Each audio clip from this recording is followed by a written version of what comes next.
Children.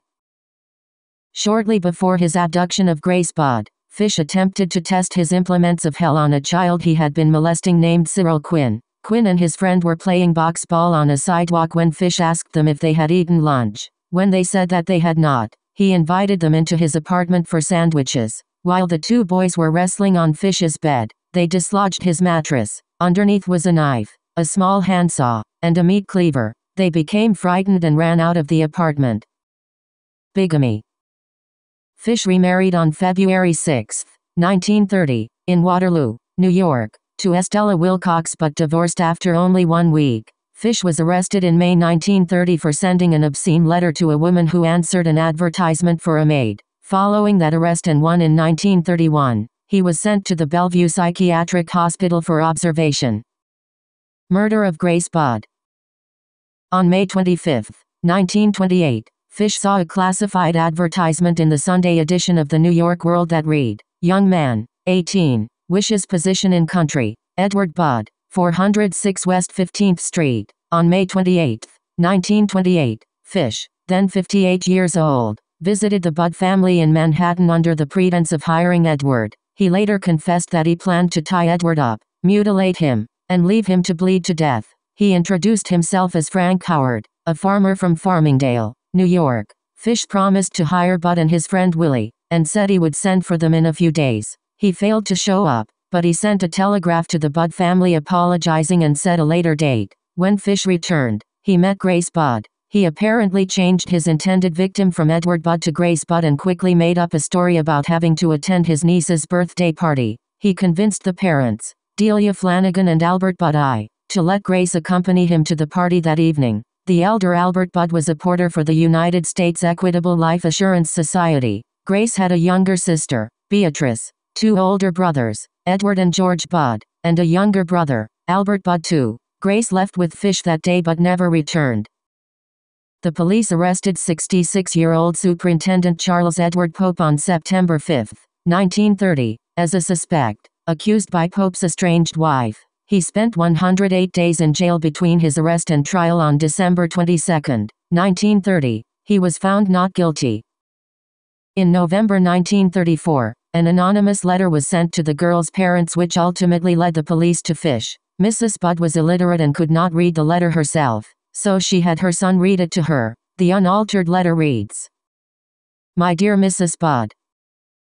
In 1894 a friend of mine shipped as a deckhand on the steamer Tacoma, Cap John Davis. They sailed from San Francisco to Hong Kong, China. On arriving there he and 2 others went ashore and got drunk. When they returned the boat was gone. At that time there was a famine in China. Meat of any kind was from $1 to $3 a pound. So great was the suffering among the very poor that all children under 12 were sold to the butchers to be cut up and sold for food in order to keep others from starving. A boy or girl under 14 was not safe in the street. You could go in any shop and ask for steak, chops or stew meat. Part of the naked body of a boy or girl would be brought out and just what you wanted cut from it. A boy or girl's behind, which is the sweetest part of the body and sold as veal cutlet, brought the highest price. John stayed there so long he acquired a taste for human flesh. On his return to NY he stole 2 boys 1, 7, 1, 11, took them to his home, stripped them naked, tied them in a closet, then burned everything they had on. Several times every day and night he spanked them,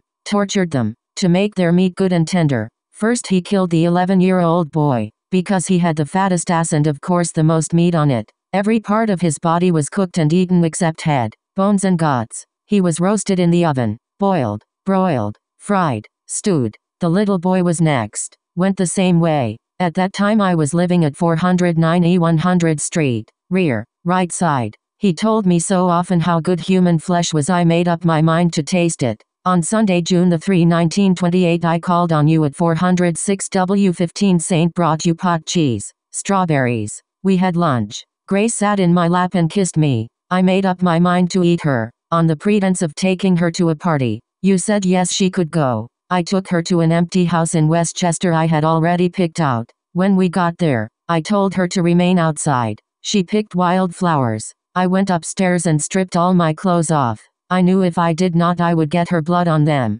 When all was ready I went to the window and called her. Then I hid in a closet until she was in the room. When she saw me all naked she began to cry and tried to run downstairs. I grabbed her and she said she would tell her mama. First I stripped her naked. How she did kick, bite and scratch. I choked her to death, then cut her in small pieces so I could take my meat to my rooms, cook and eat it. How sweet and tender her little ass was roasted in the oven. It took me 9 days to eat her entire body. I did not fuck her, though. I could have had I wished. She died a virgin.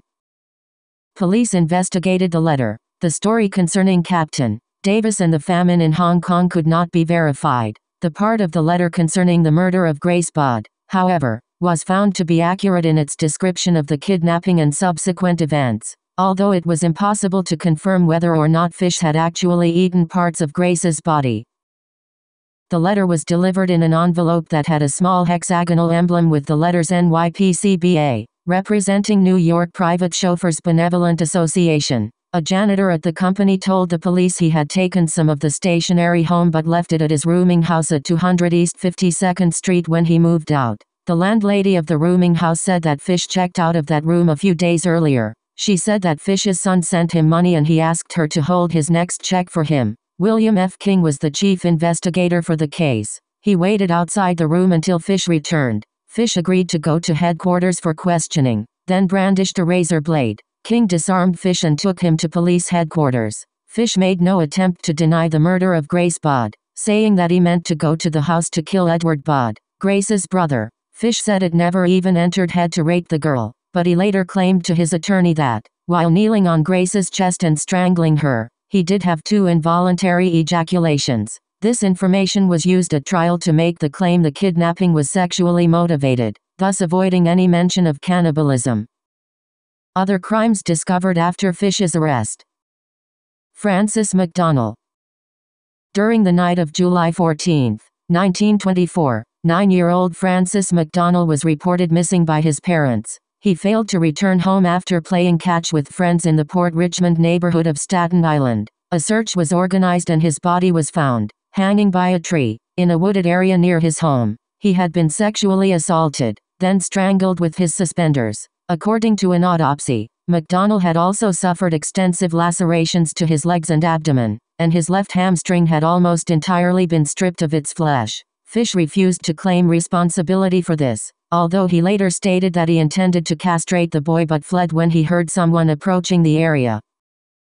McDonnell's friends told the police that he was taken by an elderly man with a gray mustache. A neighbor also told the police he observed the boy with a similar-looking man walking along a grassy path into the nearby woods. Francis' mother, Anna McDonnell, said she saw the same man earlier that day. She told the reporters, "He came shuffling down the street mumbling to himself and making queer motions with his hands. I saw his thick gray hair and his drooping gray mustache. Everything about him seemed faded and gray."